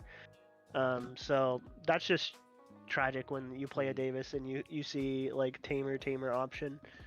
You know, it's you know, it's rare, but it's so sad to see your dual tamer go to bottom deck. Because even if you could just get it in hand with the new option when it's hit from security, you could still just play it for free. So just getting your tamer to your hand is just so important. But I digress. Good list, still good list. Just maybe a little greedy without playing any dual colored 4s. Just kind of saying, okay, let me high roll a little bit on you, because yeah, you can certainly miss your colors there and just completely throw off your strategy. Yeah, Pete, would you say because like he went, I just thought of this right now, would you say that he went higher into the BT16 Dragons just because it's good in the mirror over the starting? Or what do you think? Yeah, I'd say so. Yeah, I mean, I'd imagine. I mean, look at the spread. He's going to be playing a lot of mirror matches. Can I see his list again really quick? Yeah, sure. 1 second. I actually just want to see his eggs. His eggs, Okay, right? yeah. No, yeah, because honestly, because in the mirror, like, you have to do something to combat the mirror for sure in this format. So I think the dragon mode is one of the strongest things you can do. I think another one of the strongest things you can do, is running the plus 1000 egg over the draw eggs. You can even see he's opted for the old Demi Vmon, that jamming draw. So he's doing a 3-2 split. That I've never seen that actually. So that's kind of interesting. Yeah, definitely interesting. And with the build that he's doing, he's going to be resolving the jamming more because he's not going to have the dual colors to get the green source as often. But yeah, I mean, no plus 1k eggs, so you're not going to be able to run over like opponents' Paildramons as easy. But the 3 dragon modes, that's gonna do a lot for him and for sure in the mirror match. I agree. That makes sense. Yeah, card's pretty nasty in the mirror. For sure. Something that was kind of brought up earlier that was that we didn't see any Mirage, at least from this tournament, the Naga regionals, and Yeah. we didn't get to have Jesse on that tier list video that we had because he was busy with some personal stuff. But Jesse, I wanted your 2 cents, like Mirage into the current format, as well as like why do you Yeah. think it's not on this regional list? I would say so. I tested the Imperial Mirage matchup against Peaches. Even though I know Mirage has some niche, like some very powerful things it could do into Imperial, I truly believe the Pale level 5 just really stop them in their tracks. So Oh yeah. so I think if you you have to strip the partition piece and then bounce. However, if you do that, you just really have to make sure they can't go into another Pyeldramon because it could be rough. If you're playing against a good Imperial player, they're not just gonna free play a searcher like Vmon or Wormmon. They're gonna play good cards like the Wormmon that could digi from trash um and then play more things. I think that Mirage still is unfavored in the matchup because if Zudo, you have to bring the source stripping is very powerful, but in the matchup, you have to bring out a way weaker stack to answer the Pyldra. Like you don't bring out your optimal Galmon, gain 1 memory, jamming, one of the mock gals to unsuspend. You probably bring out, if you don't have Gomamon, you're gonna have to digi into Zudo Ace so that you could strip 2. Obviously strip one of the partition pieces, and hopefully you see if you have Gomamon, you can make a little bit better of a stack, but obviously Gomamon's inheritable is pretty irrelevant into the Imperial matchup because he's never going to actually like attack your Mirage. He's going to bounce it, bottom deck it, whatever, what have you. So I would say due to that reason, I think I saw somewhere that there was like 110 Imperial players, so that's 33% of the room. So I would just say Jesus. that, yeah, I'd say Mirage definitely has a place. I still consider it. I echo what my teammates said when they dropped the video. I still think it's tier 1. I think it has a lot of great matchups, and I even say free matchups. And that being said, but I'd say due to that reason, it is a lot harder for Mirage than it is for Imperial. Yeah. I would say, I would say that obviously you could take advantage of the fact that Imperial draws like no one's business. They can go to like 16 cards left in deck by like turn Oh, yeah. 3. But outside of that, if you can't unsuspend, you're not killing them, and you just can't let them build up. So I would say due to that reason, that's probably what stopped Mirage. But I definitely anticipate Mirage making more tops as time goes on. But I would say that would be my reasoning. That makes sense. Yeah. Yeah, I can definitely agree with that. I mean, looking at the spread, like we have Imperial, Ancient Guru, Imperial again. I'm curious about these yellow Vax and as well as the Dexteruga. Yeah. Let me see. Black base, but oh, that's a spicy. That's Okay, big, bro. that's actually kind Players of can't reduce play cost. Chikuri. My Stingmon. Yeah. Oh, what the fuck is that? Airdramon? Did you want to play Marvel Jackson? Oh, he plays a Marvel Jackson line. But sorry, I'm kind of geeking out a Oh little yeah. bit here. It's Little Machine Oh, Dramon. shit, There's the Mega Gargo. yeah. That's a good card. Oh, and he's actually Oh, running the very good Mega card. Cargo. That's so Oh yeah, nice. that makes a lot of sense. Dude, okay, I was about to say no Kosuke. And he runs the Coda, That's dude. wild. This is a wild list, actually. What the fuck? You crazy, bro. As I kind of mentioned in previous videos, I've been playing the black deck stuff, the Dexdoru stuff, for my list, and into this format, and kind of to just talk about my thoughts on it. I'll kind of like briefly say, like, I think black base is better than purple base.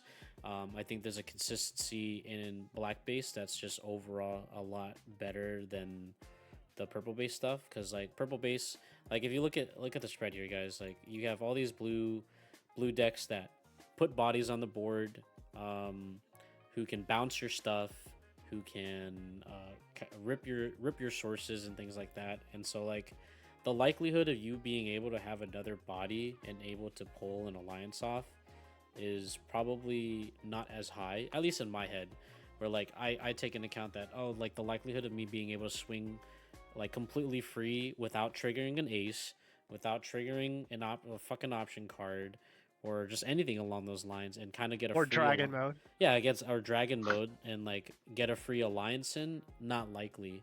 And because of that, I think the black base is better because if your stack's big enough, you can pierce through it. If your body's big enough and you can digivolve into the Dexteruga to kind of stop and de-digivolve and kind of like play against that. Their list, this particular list is like way different, like completely different to the normal stuff. But kind of the de-digivolve level 5 is so strong. yeah. The Megidramon. Yeah. This is one of the I haven't put the list out, my personal list out, but this is one of the cards that I've been running and testing quite a bit lately. The effect to the like do your tutor, and then because it pulls an SOC, you can tuck your tamer into your source, because it just says put SOC trait card, doesn't say Digimon, so you can target your tamers and tuck it in. So as like it's another form of putting your Digimon, your source and stack or your tamer on board, because a common trend with the Mindling decks is if you want to be able to utilize your level 3 rookie with its associated tamer, like in this case like Kosuke with his Dorumon, having it in stack, seeing it in the main phase, and then being able to tuck into it is kind of a high demand, because now you have to wait a turn, push it out of stack, and then start a main, tuck the tamer. But that means you have to have both the Digimon and the tamer. So like it's a lot of like conditions that you have to meet, and that kind of pulls away from the consistency of you being able to like capitalize on like using Kosuke's piercing effect and killing down the bodies, or as well as like if you don't have the SOC tamer, you can't do this Digivolve effect for Dorugray, or you can't do this pop effect for the level 6. So there's a lot of factors involved in trying to like pull that combo off. But I think black base makes it consistent, as well as like I said, Megadramon, like you can tuck your tamer in there. That's a way for you to get that accomplished. And then overall, just the de-digivolve right now, I think is like extremely strong. I think that gets over the partition, of course. Like you can't partition it if my rulings are right. As well as like this was also another thing I was considering playing too. So kind of see this, I kind of want to try this list. This is kind of spicy. Call of Darkness as well. Call of Darkness is a big one. This is interesting. But yeah, I digress. Not connect to anybody. I digress. Like I think in the tier list video we placed this in tier 2, but like I think in retrospect now that like we've done more testing since that time of that video, I think it's Still tier 2. Still tier 2 is crazy. hey. I'm an advocate that this boy is in tier 1.5. If I was there, I would have advocated tier 1.5. That's all I gotta say. Wow. All right. Yeah.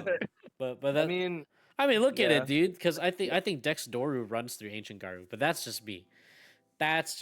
What, you pop their fucking tamer and then what? You can't digivolve no more, guys. You can't. Oh, I got no tamer to digivolve into. But Ancient Garu as well, also a really strong deck as well. Not as strong as it once was with the absolutely the Louis Uko package and stuff like that. But it just being able to, it feels so dodgy. Like it's in, slaps you, and then disappears. Like pretty much. Yeah, like there's no real way to like. I don't have any. Like Dextor doesn't have any targets to pop in order to restand itself. Same thing, Imperial. It's dodgy into Imperial as well, huh? Isn't it? Yeah. I mean it, but you know. I digress. It's I don't even know, honestly. I've just never really had too much issue with the matchup, but it's still a strong deck. It just has to play more of its cards now, instead of just relying on the crutch of just having to play the Ukamon package, just like Numamon, which honestly that's not here anymore, which that just feels so good. Yeah, not seeing Numa on this list at all. Also also feels good. Again, I feel like that was a deck that kind of just lost favor as well with players. They're just like, oh, everybody's been waiting for that deck to get hit. So mhm, now that it did, I just don't think players are super excited to play it. I know like some people like hard Numemon stands, which they're out there, guys. Um, they're probably still trying to make the deck work, but mhm. for the rest of the people who just jumped on it because it was the best deck of format, Yeah, I'm just glad to have them off of it now. for sure. They're playing Imperial now. Nah. Now they're, I know exactly. Welcome Yeah. to this side of Yeah. best deck of format. I think I do think that as well. I think it's so nice seeing that. Like, I mean, we still have one deck that's covering most of the pie chart, but at least, like I said, when blue's the best color, it's gonna bring a lot more players. That's my prediction. Yeah. I'm up for that. Yeah. Yeah, but we can wrap this up for the west side. But let's take a look at the Europe. I know Europe had a way crazier spread than. Oh yeah, look at this. Dude, look at this! Like all these decks. Like, tell me this ain't Very diverse, guys. Demon Lord's winning is actually just That's like actually wild. crazy. Love Uh, to see that list. Yeah, let's pull it up real quick. Can you, before you do that, can you like count how many decks were there, like on that where it says top 16 archetypes? That's like, say, like ancient. 3, 5, 7, 9, 11. Oh no! I mean like 12. just how many different decks in general. Like, Oh yeah, look at Oh, that. 1, 2, 3, 4, 5, 6, 7, 8, 9, 10 different decks. 10 decks. That's crazy. Yeah. already better than BT16. Yeah. I mean, even better than BT12, bro. This is the most diverse pie chart I've seen in a fat minute. I was about dude. to say it feels like almost a tale of two pie charts because, Imperial got its slice here, but it is not anywhere near like a majority or even a quarter of it really. I mean, It's, yeah, like, it's way kind more of it's fair. kind of crazy. There were only 2 Imperial decks for this. Was it 7 rounds of Swiss? 7 rounds. 109 players for Europe France regionals. Was it online? No, it wasn't. It was in person. Oh, that's pretty sick. Love it. That's sick. We need more Bandai. We need more in-person events, please. Please. Please I'm trying Do to it, do a road Bandai. trip with the homies and play. do it. But yeah, dude, two decks were 2 7th grade demon lords were top this. regionals. Imagine, dude. You're just like, wow, I can't believe I did it with 7th grade Demon Lords. Wow, I'm unique. And then your opponent in the final round is Demon Lords.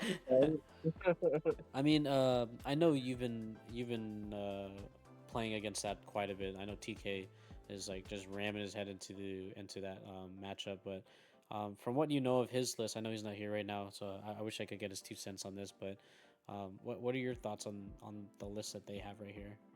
Yeah, he'd certainly be the one to have the better the better comments on it. But just from like I said, like he was saying, a lot of experience against it. What is When it this? comes to like certain matchups, definitely the scroll down ruin mode there. That's gonna be like the moneymaker a lot of the times. I swear I've seen he's had games where he just takes one good turn to set up, and then after that it's ruin mode, followed by a ruin mode, followed by Call of Darkness, into another ruin mode. And it's just like, oh my gosh, am I ever gonna be able to field a Mon with 5k or less? Dude. And it's like, yeah, he could just get to his late game turns where he's just playing everything for free, and then it's only 1 or 2 turns after that until it's GG with the Ogudamon. But yeah, I mean the list seems kind of standard. I mean, the Levia's only 2-1. I feel like people were playing a little more Levia, but he also plays the Bielsa X in here. Dude, I was gonna ask about that. I was like, this is kind of a hot card to put in there, Oh yeah, for sure. I think this card's good too. Trashing security, I mean, it's always hot. dude. The sleep mode and the rage mode. Yeah, I mean, honestly, this Bielsamon is absolutely the MVP in the Imperial matchup. I mean, actually, Ruin mode is, but still, the Bielsamon actually is. Mhm. The Digivolve too, and then swing. So if you're leaving your Pale suspended, and you're like, haha, I'll just blast over them, or I'll use my option to protect me. Yeah. And it's just like, nope, Digivolve you down to a Vmon, and then I'm just gonna punch you in the face. And it's just like, damn.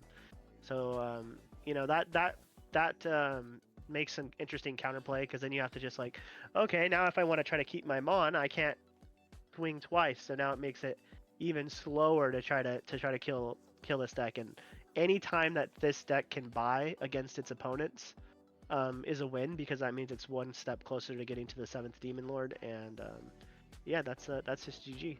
Yeah. Do you think the lack of Imperial in this this regionals is a factor to why Demon Lords won? I'd say yeah, a bit. I definitely think that in that matchup that Imperial is favored. So yeah, so less Imperial probably is gonna help those Demon Lords succeed. Yo, Royal Knights and Mastodon over Tyrant and Dude, like I what? actually love that Royal Knights have been sneaking in like every so often. They'll just like bam a spot in the top 16. I just kind of love it. I was on Royal Knights for just like a little bit, like right when it came out. I think the deck is super fun. I loved when they first introduced this playstyle with the egg and everything. Yeah. I think Royal Knights did it more fair than Demon Lords, but I still see like the potential for the mechanic in general, and just like even kind of future proofing a little bit for with what Royal Knights and what Demon Lords they plan to like bring out in the future. Yeah. So Yeah. let's check out that Royal Knights list. Sure.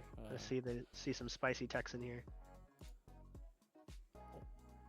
Okay, doing the 4 Magnas. That seems pretty standard. But like I'm almost sure they're gonna have to be putting in the Shoto. Yeah, I also seen like this a bit, which is just throwing in these the 7s into the list, which I just think is so crazy low key. So it's like, Dude, just Go so you ahead. can ace over it. If you, how does that work? If you Yggdrasil put it under, is that a Royal Knight, the Gallantmon, or no? The Crimson mode? Or no? no. No, he's not. Missed opportunity, because I wonder how that would work if you, at the start of turn, Yggdrasil like absorbs them. I wonder if, since it technically would still be in the field, or technically wouldn't be. I think the breeding wouldn't count as the field, so that would still proc the overflow. Okay. That makes more sense. But let's see Omni Ace. I mean, that's a Royal Knight, right? Yeah. Surely. Could be. Yeah. Royal Knight. That's dope. Royal Knight. Yeah, so it's like that's pretty cool because you could just hard slam that. You still get your on delete, right? Yeah, and it's pretty low in cost, so you could probably free play that thing turn 2. Pretty much. Pretty insane, honestly. Yeah, raid blocker. But I'm just trying to think like, what's the plays here? Like, are they just popping? They're popping Yggdrasil early and just doing the DNA plays to finish off opponents. Like, I'm really curious about some gameplay. Like, honestly, hey, if you guys have any like gameplay footage of Royal Knights and stuff, I'd love to see it because this looks shit. Maybe this looks dope. maybe we gotta could be like a pseudo Megazoo deck where, like you said, like you spit out you Omnimon early, and then now you have like 3 to 4 level 6s that they have to deal with, and if they swing, then you have you have a plethora of aces. Yeah, for real. So that's kind of cool, honestly. Yeah, I was gonna say like maybe we should try building the list and seeing how. I'd be super down for that. Yeah, I mean I still have most of it in the. Yeah, I've personally I haven't played any of the arcade the Royal Knight stuff, but it's been on my list to try out. For sure. Heck yeah. Any other lists we wanted to check out on this regionals list? Let's see, anything that really stands out is interesting. I think is that a Mastodon right there? Dude. Yeah, what the heck? What the fuck, a Mastodon? Hey, shout out to you, man, whoever you are. Yeah, look at this. Actually, You got the, shout out to is that the promo Gato? Nasser Karma for running Mastodon, dude. What a guy, dude. He ran burst mode in here. What a dude. That's hot. That's a hot thing. Here in the Minimon. Sheesh. Oh yeah, but Domini's kind of cracked, low key. The Minimon's amazing. That thing, I think you could prevent deletion, or is it? Is that it when digivolving, search your security stack, play a 5 or lower angel trait, paying the cost, and shuffle one of your opponent's minus 7k DP. All turns, one of your angel would leave the battlefield, then by one of your effects or trash the top card of your street cap, prevent them from leaving. So like barrier. Like barrier, except for just leave the battle area, and it's not just when this Digimon, it's when A. So it's basically if there's an effect that like Gale Death or something that would return an entire board of angels, Mm-hmm. you can shred one security to protect all of them. So that's yeah, that's pretty strong. I think this card's was really it to good. prevent them, right? Prevent them from from leaving. Sheesh. And they all have angel in their name. Sheesh. Broken. Love it. That's a I like what they're cooking there, man. Dude, this Yeah, one very spicy. this one I'm talking about though. Like it's when like When players decks like this can sneak into top 16s, I love it yeah. for sure. Like I'm rooting for you. You know what I'm saying? Hmm. Look at my Oh, boy let's Tyrant. look at this Tyrant list. I know you wanted it. Oh man, that's. I mean, I find Oh it snap! kind of insane that he's in here, but I mean, that's pretty cool. I think I'm a big believer that Hercules Cub, even though he's playing him at 1, I think that card is like probably the best card. But This one? yeah, that one, because he has the whole unaffected thing, and if they don't deal with him early, start of main, you get to just continuously, you get to continuously suspend, beat down, give something piercing, and yeah, I think he's super powerful. And then of course you could see Paladin, because I feel like Tyrant's almost like a man. How you have to mandatory play that card, because yeah, you saw that what won the events. If you see 7 Demon Lords with Tyrant, you're in for a rough time. So Oh yeah. honestly, like, I can definitely see why he ran 2. I am very surprised of that 2-cost option card, Super Shocker. Mm-hmm. I think that's a very interesting tech, but Why do you think they're running it? let's see. Suspend 1 level 6 or lower Digimon. One of your Digimon with the Insectoid gets 3k until the end of your opponent's turn. Honestly, I genuinely do not know. I mean, I would say, I would say that, yeah. I mean, just beat over something, to be honest. Because since he's running a lower count of Hercules, this kind of is like a pseudo Hercules, and it's a low cost where it's kind of worth it. Mm-hmm. And sometimes you don't get to always suspend so freely. You have to do other things, like you have to hard play things like Pateromon. You got to use and I don't even think he's running Pateromon. Yeah, so his list, he doesn't have a lot of ways to suspend outside of like Metal Life, which is the level 5, right under Blade. Yeah, that, to the left. Yeah, that one. Probably the best card. He's the one that essentially enables the redirect with the inheritable. Essentially, if you can redirect him to another suspended insectoid. So he's probably the best card, honestly. But I like it. I think I don't know. Me and Peaches tested this matchup against Imperial. I find this matchup pretty rough, but especially with the inclusion of Return of the Progenitor, I think that's how you say it. Like that card just makes this matchup even worse. So I would say I'm pretty genuinely happy to see this, but I honestly want to see how many Imperials he played. I want to know the sauce. I want to know it all. See, that's the thing though. Like I'm looking at this and like only 2 Imperial for the top, at least top 16. There was only two Imperial, dude. Which kind of I don't know. Like why is there not 9 like this one, dude? Like 9. And so Americans I don't know. I was gonna say it's pretty. I know it's technically Canada, but I'm sure we got a lot of NA players. Or like, Yeah. sorry, not just NA players, but Americans. yeah. I think the world champion from America, Peter Franque, he messaged me telling me he flew out to Niagara Falls. So I mean, like, North American players are going. So Oh yeah. yeah. So I definitely think that. Definitely different regions. I do believe that Europe is more of a control-centric player base, beside where North America loves aggro. It's just, you can look at other TCGs and that's just how it is. Dude, Yeah, for real. We're so ooga booga with it. We absolutely are. Yeah, but yeah, anything else you guys want to say regarding that? These 2 regionals. I would say, well, I guess, like, to ask Peaches, since there wasn't that many Imperials in that event, if you look at that circle, do you see anything that you're like, this would counter Imperial, or are you just as shocked as I am that there's not that many Imperials in that tournament?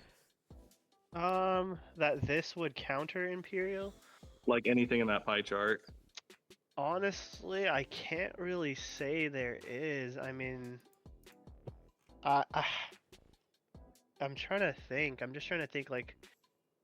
I mean, Magna X had never been like the freest against Imperial, but it's also not exactly the hardest either. Dex is kind of honestly falling into that same category. I think Black Base is stronger against Imperial.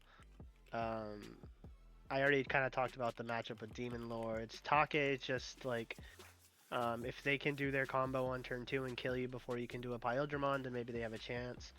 Low-key kind of Mirage is the same, except for there's a little caveat that they can actually interact and steal back the turn if they play it right.